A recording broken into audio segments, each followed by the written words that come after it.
and we're back.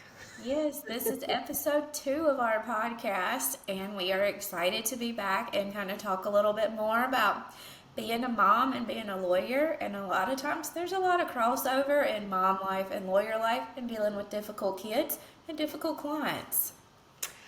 I am dealing with both of those like right now. I literally just got a text from my nanny that Mac is mad at her because she let her nephew out of the car before him after preschool pickup.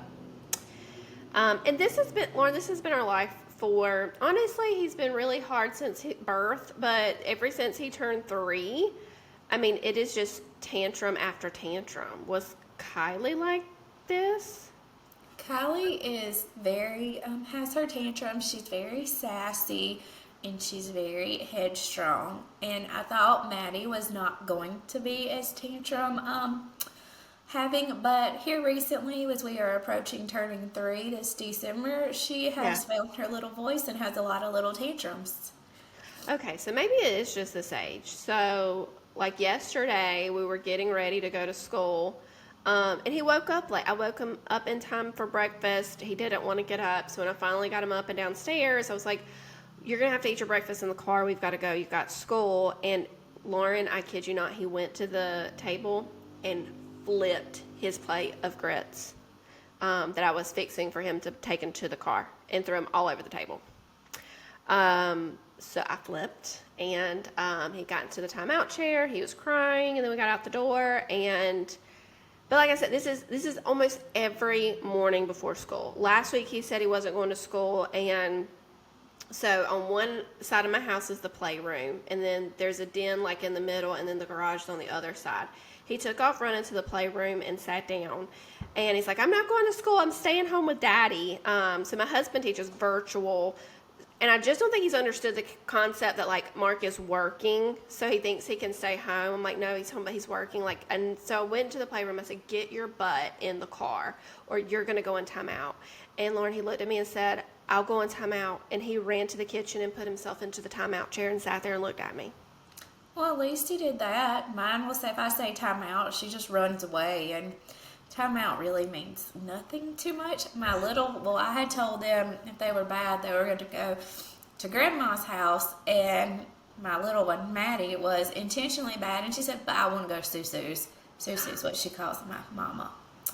So, So she was being mad on purpose to go to Susu's house. Oh my God. I'm also in that phase where, "Don't like you, mama." "No, mama, everything." Oh, I haven't got I've gotten the leave me alone. Mac tells me to leave him alone. He did it twice last week in the morning. I opened the door. I was like, "Good morning, buddy. Leave me alone."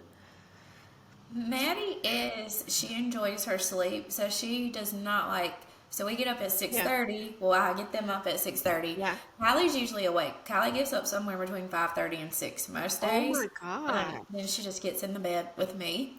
Yeah. Till about I want to get up, but Maddie does not like to get up, and so the mornings are difficult. She doesn't want to get up, and it takes her a while to get adjusted to life. But once she gets to school, she's happy as can be. Yeah, Max got a smiley face every day. His teacher said he has really good days. It's just a little rough when he gets there, but like once he settles in, he does what he's supposed to do. Like he follows instructions, and so Luke, we get aides paid for by the state to help with Luke. So we've had Katie since Luke was born, but we have Renee now as well. So we get so many like allotted hours based on his needs. So Renee has been helping him. So sometimes we ask Renee to babysit both of the kids, and so it's separate. But we've gotten to know her as the aide. But now she just she does both. She'll sometimes be with Luke, and sometimes she'll babysit with us on the weekends. And she's kept them the past 2 Thursdays because we had the Hootie concert last week, and then we went and saw my cousin Sean's play the week before on Thursdays. And she said Mac was great. She said Luke was the one she had issues with. Just not listening, nothing abnormal, but but she said Mac did it, bath time, no problem, bedtime, no problem. He is the worst for me. Now, how are they with Wes? They're better for him. They're probably the worst Yeah. for me. Oh, yeah, that's the same Yeah. here then. It is so frustrating because I hate, like, I never wanted to be that mom that says, "Oh, I'm gonna go get your dad," and I'm that mom now. Like this morning, he was laying on the bathroom floor, Mac was, and just refusing to stand up and put on his pants, and I'm like, "You like to eat breakfast before school. You like to sit at the table. You don't like eating in the car. This is your time to choose." And he would not. Mark comes in there and goes, "Get up and put your clothes on." He stands right up. I mean, I won't say mine are that good for their dad. They still, like, well, yesterday we went to buy new outfits because school picture day is coming up. And so we went to this little store Yeah. downtown. And it was super cute, little nice frou-frou store downtown. Kylie decides she wants to take her dress off and yells out, "It's booby time." This was in the store? And she took her dress off completely. She lifted it up over her head and said, "It's booby time." Where did they get this? I'm sure if she sees this when she's like 15 years old, she's going to be quite embarrassed. But yes, Oh my so, gosh. yes, trying to wrangle her back in and keep clothes on in the middle of, a nice little shop. Luckily, it was all women in there, and they were all very understanding and accommodating with her. But it is, sometimes we have to deal with those same situations with our clients. This is true. Yeah, tantrums are not just they should be just for kids, but they're not. No. So a difficult thing I've been dealing with, and I don't say it's a lot, but I mean it's not uncommon either. So with criminal defense, I represent, and sometimes people are guilty, sometimes people aren't, and sometimes they're guilty, but, we have mitigating factors, they should get a second chance and stuff like that. But one of the hardest things for me is I can't make a decision for my clients, right? So if I get the evidence in the case, if it doesn't look good, I can advise them on plea offers, and sometimes I'm like, hey, this is a really good offer. I think this is the best that, we can do to protect you. I recommend taking it. Sometimes I get the evidence in the case and review it, and talking to my client, I'm like, hey, if they don't dismiss this, I think you should go to trial. I think you're innocent. This is why I think you should. But ultimately, it's up to the client. So, like recently, and like I said, it's not uncommon. This isn't the first time. It's just a client not being able to make a decision, and it's a merry-go-round, and it is so frustrating. Like, there's only so much I can talk about the same case. Like, the evidence isn't changing. It is what it is. I don't care sometimes if they take a plea offer or go to trial. Like sometimes, but there's some cases like listen, it is up to you. I think you're going to be okay either way, but it is up to the client to decide whether to take a plea or go to trial. But you have to choose. Like some of these cases are years old, and it is just like make a choice. I will get your case ready for trial. I will be ready to go. Let's do it, or I will present the best mitigating factors in front of the judge if you want to take the plea offer. It's like I don't understand. Like just make the decision, and I will support you in it 100%. But it's just so hard because I don't have the power to dismiss a case. Like I just don't. Like it's up to the prosecutor. It's up to a judge if we go to trial at a directed verdict. But most of the time it's in the prosecutor's hands to dismiss the case. It's not in mine. And it's the client's choice as to whether or not they want to take a gamble. And it's just been really hard recently. Just, the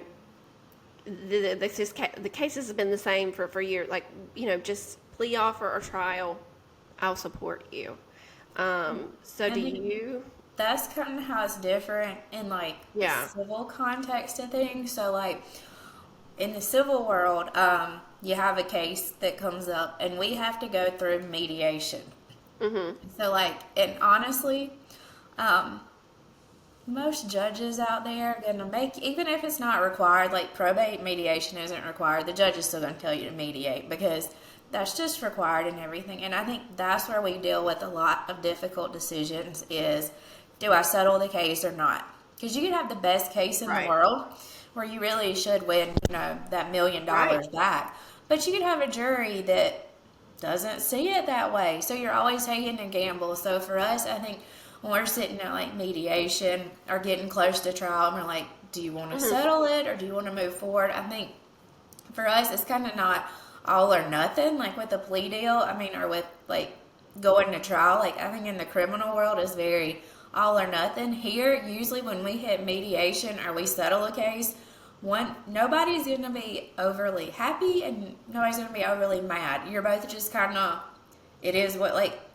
Right. There's rarely that situation where you get everything you wanted in a civil case, because here's the thing, you could have the best case in the world, and this is kind of where on the civil side you'll see the justice system isn't always fair in it either. I know we see issues in criminal, but in civil you could have an awesome case, but you're suing somebody huge like a big corporation or Walmart or something like that, and they have the resources to bury you with discovery. Right.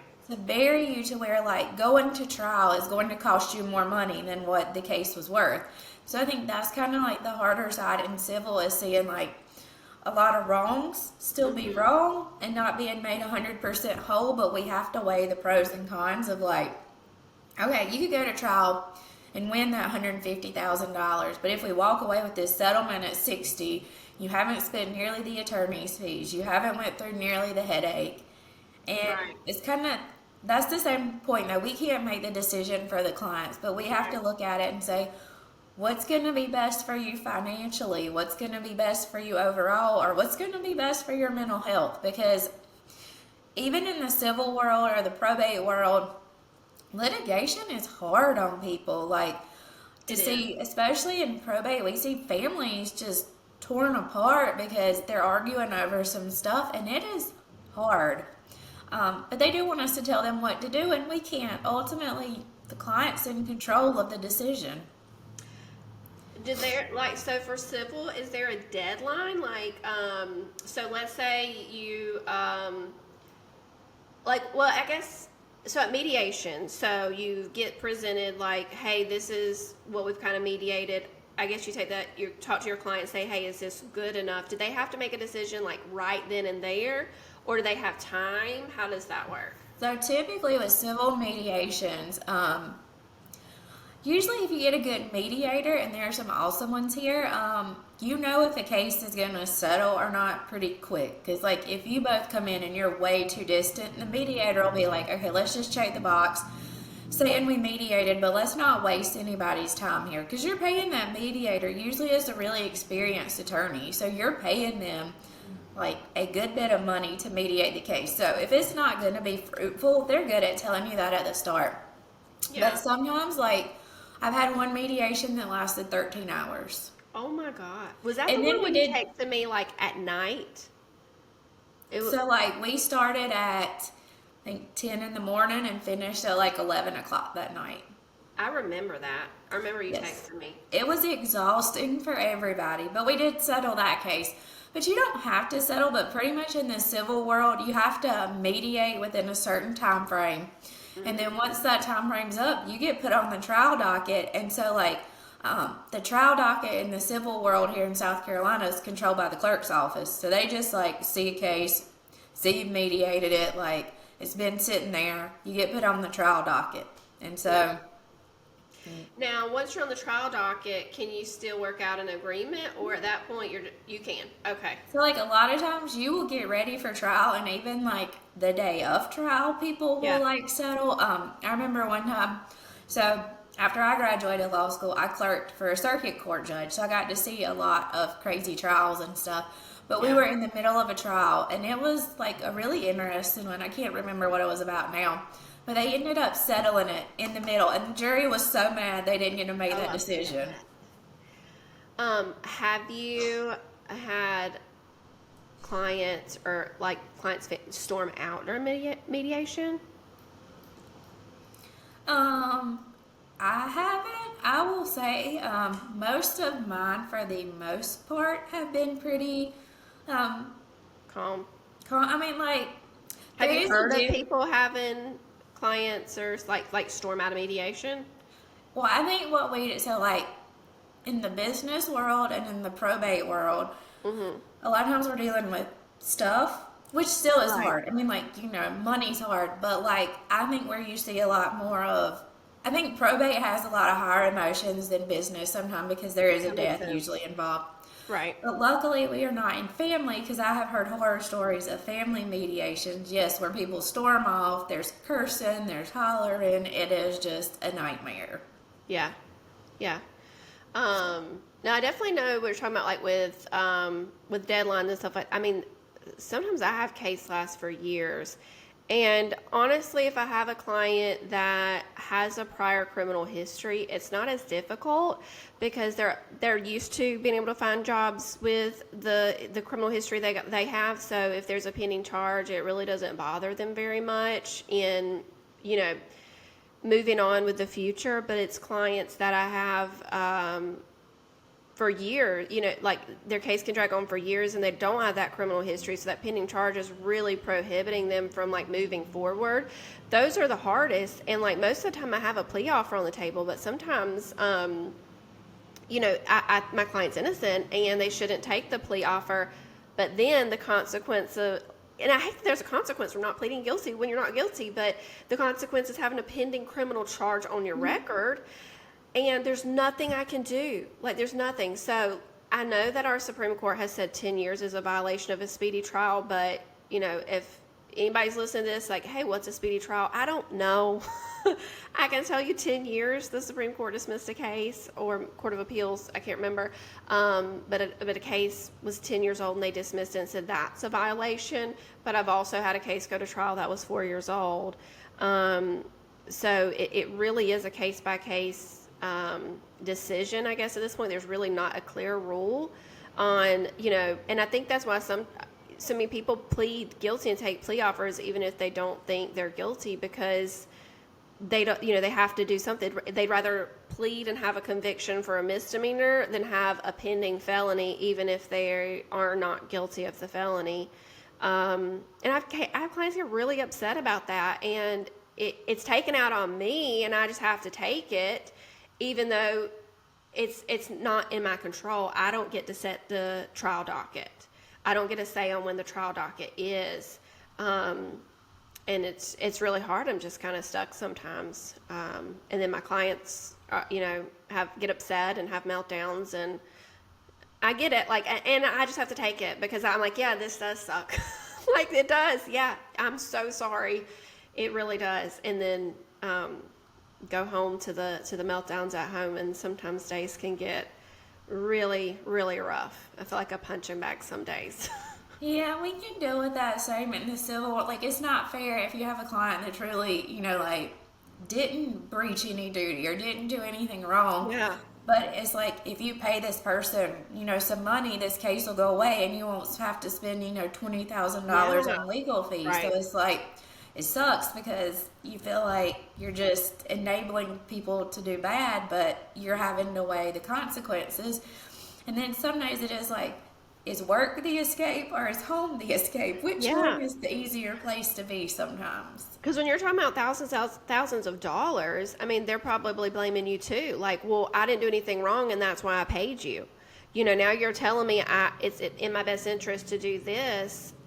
And they're going to, and even though it's in the wrong, you've probably seen things go south, and I have too. I've seen people get convicted of crimes that they're not guilty of, so that's something that, we have to tell our clients, and it goes south, and like you said, you never know what a jury is going to do. And it's not always 12 of your peers. I mean, it's 12 people, but you're all from different lives, different circumstances. You don't know what their beliefs are. I mean, so you never know what a jury will do.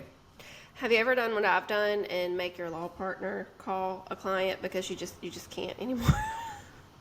I don't know if I've had her call a client. I have had her call other attorneys before. Okay. And I don't mean I can't. I will, but sometimes if I've talked to somebody so many times and I've said the same thing, I'll get her to call. And sometimes, kind of like what you said with juries, with just different perspectives. So just having another, and I mean, before I have her call, I'm like, look at the case. Tell me if I'm wrong. Tell me if I'm wrong. Tell me if you think anything different. And, and I've done the same for her as well. So that's really nice. That's the great thing about having law partners. I feel like there's always somebody to bounce an idea off of. So if you're like, did I do this wrong? Or is this Yeah. the best way to handle this before you go anywhere? You can be like, let's walk through this. And that is a lot of what our time sometimes is True. just catching up and bouncing ideas off each other. I agree. And we do that all the time, even though we're not in the same office. And just circling back to kind of where we started to wrap it up, I do feel the same at home. Like when I am implementing, consequences for what we're dealing with, Mark, always backs me up in that. And it's like, you need to listen to your mom and stuff like that. Like this morning, like I said, even though it's frustrating that Mac just won't listen to me and listen to Mark better, I am grateful for that because I grew up with a single mom. My dad was not in my life. And so it was really hard on her, and like having two kids now, I don't know how she did it by herself.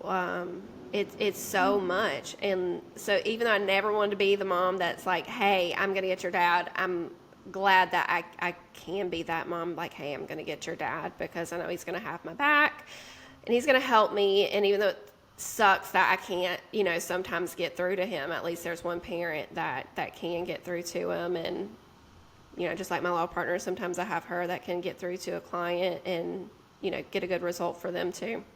Yeah, I will say life's better having a partner at work Yeah. and a partner at home. I Yeah. have, I guess, my work wife and my home husband. Yeah. And it makes things easier when you are going through the trenches, dealing with tantrums or upset clients, just to know there's somebody there that can help you. For sure. And I'll help you too, Lauren. I mean, like, I can listen to you and give emotional support. I won't know what you're talking about, like, in the big picture. Unless you're talking about the girls. Then I get the big picture. One thing we both can deal, like, we both know being moms of two little ones and having difficult clients just make days hard, and you run on caffeine for a lot of them. Yeah, I'm about to go make an iced coffee right now. That is what I'm doing too. All right, well, not sure what my kids or clients will do this next week, but I will talk to you next week, and we'll catch up then. All right, bye. Hope right. you all have a great week. Bye, guys.